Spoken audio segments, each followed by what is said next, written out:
NFL analyst Michael Vick. Good morning. Former number one pick by the Falcons 18 years ago. So I was saying to start the show, I like boxing. And Muhammad Ali always felt like a heavyweight champ. Yeah. He was an athlete. Yeah. And Mike Tyson felt like a heavyweight champ. Larry Holmes, to me, was always like, he jabs. Yeah, in between. He's kind of a jabber. When I look at the San Francisco 49ers, go back to your career, they feel like a number one seed. They do. Dynamic, powerful, can humiliate you. They feel like the San Francisco 49ers from back in the day, from the early 90s, late 80s, where they can step into any arena and beat any team. And I think, the catalyst for this team is it's the run game. It's most of this breeder. It's the zone run.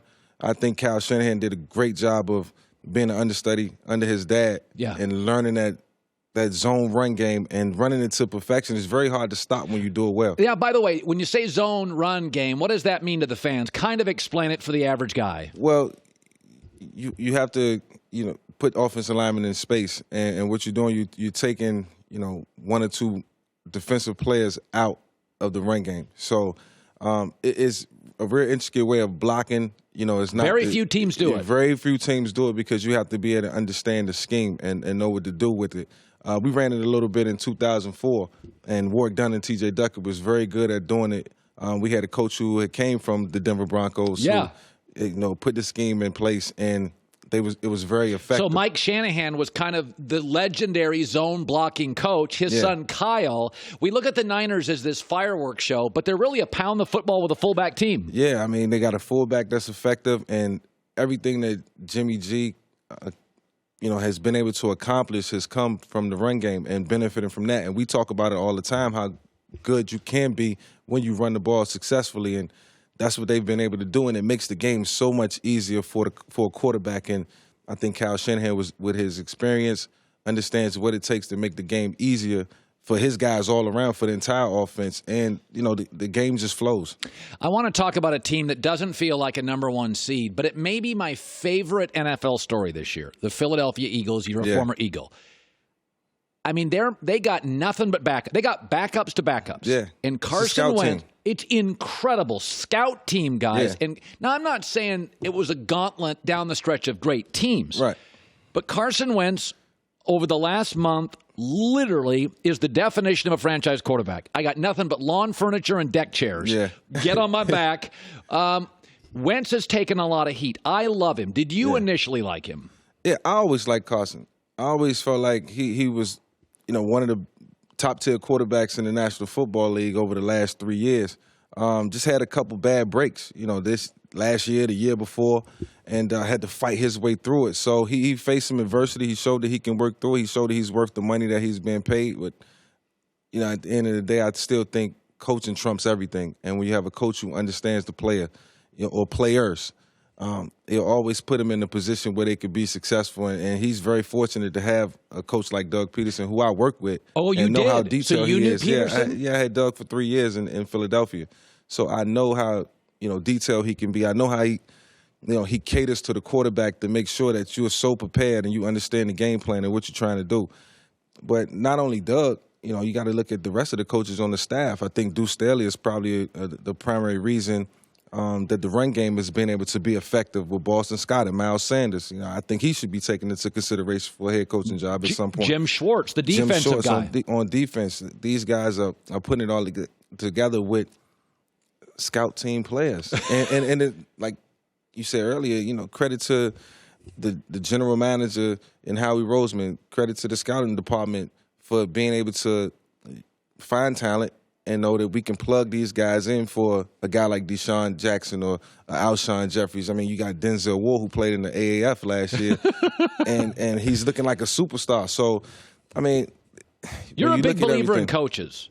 I think that coaches make players, and it's not the other way around. You have guys like Tom Brady and Ben Roethlisberger who can overcome coaching. And all great players can overcome coaching. I was able to do it. At times and felt good about it, but I still felt like I needed my coach to put me in a position where I can understand the game plan and I can go out and be comfortable throughout the week before we even got to the game, knowing that I can go out and execute the game plan based on what they deliver to me during the week. Let's talk about the Cleveland Browns. So I'm a big believer in stability. I've said this before. I grew up with a little bit of instability in my life as a kid. So I'm kind of reluctant to get involved with companies that have instability. Yeah. When I chose the Murdochs, the Fox, I'm like, okay, they've been around forever. They know TV, the business channel, the news channel, everything they've done. I'm like, The Simpsons, NFL. It's up your alley. Yeah, it was like, okay, this is a stable family that I can come to. I don't like instability. Yeah. I don't think Baker's talented enough, Baker Mayfield, to overcome dysfunction. Like Carson Wentz, Mahomes. Yeah. What kind of coach should Cleveland hire? I think a coach like Mike McCarthy. You look at his resume. You look at what he's been able to do with Aaron Rodgers, and I think instantly he gains respect from Baker Mayfield. And when you have a great coach who's had success, it's easy for him to make a player believe in what he's telling them. Sometimes it don't always resonate with certain quarterback and coaches and that relationship. So Baker needs a guy who's going to be stern, firm, understands the quarterback position, and has had success in the National Football League to make him a believer, to, put the battery in his back and make him feel like he can go out and be the best player on the field. That's what it takes. That's what a guy like Mike McCarthy can do for a guy like Baker Mayfield, make him feel like he's the best player on the field. And that's based on the game plan. That's based on how he prepares them during the week and how he builds them up. I always go back to coaching for a young quarterback. He's going to be the staple for his success. And I think you just can't put anybody, with a young quarterback who's the first round pick, who has to go out and prove that he's not a bust. It's a lot of pressure there. There's a lot, and there's more pressure next year. Because now you're going to get more in the third year. Yeah, even more pressure in the third season. Because if you stink next year, you'll move off Baker. Yeah, you'll move off. You consider the bust, and it's a big blow to your ego and your pride. If you care enough about the game. Did you football. ever feel pressure? Because you didn't play initially, and then you did, and you had success. Yeah. But did you feel the pressure of being a number one pick? Yeah, I felt the pressure, absolutely, and it doesn't go anywhere. You can say I'm playing for a contract. I'm playing to show my teammates that I'm the best guy for the job. But at the end of the day, nobody wants to be labeled a bust, or nobody wants to be labeled a guy who couldn't get it done. And that's all I thought about in the back of my mind. I didn't want to be, a guy who played 4 years and was done. I wanted to have a 10 to 12-year career and be successful and be productive. But that never goes away. It starts to fade away after year 4 and 5. When you won at Lambeau. Yeah, when you have some wins and, and some signature wins at that. Yeah, that is interesting. It never goes away. It never goes away. Never goes away. Finally, I'm told, I watch New England, and I'm like, listen, they're great. I just don't see it, Mike. They're not athletic enough. What do you think? So they're going to host Tennessee, right? Yeah. So my gut tells me they'll win.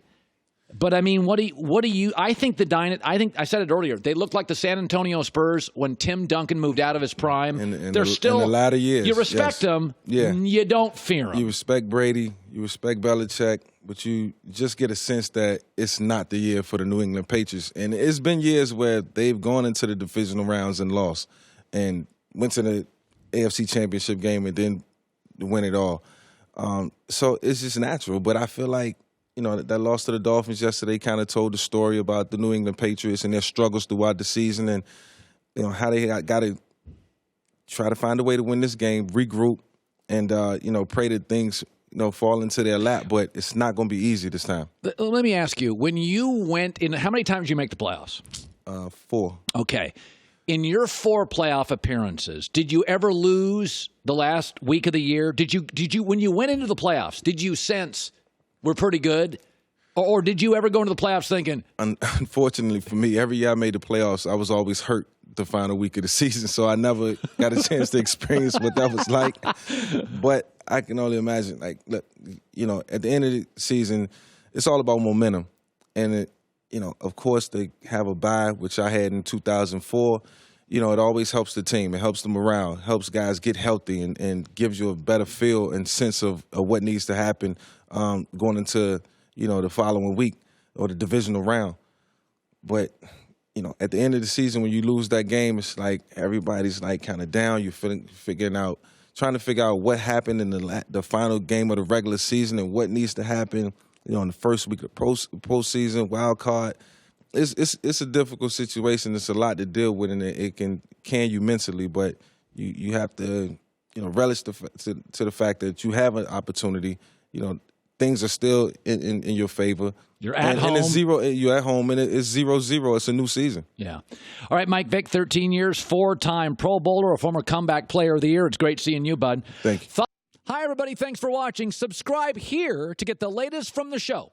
Also, be sure to check out more of the best clips from The Herd or go watch a few segments from other shows on FS1.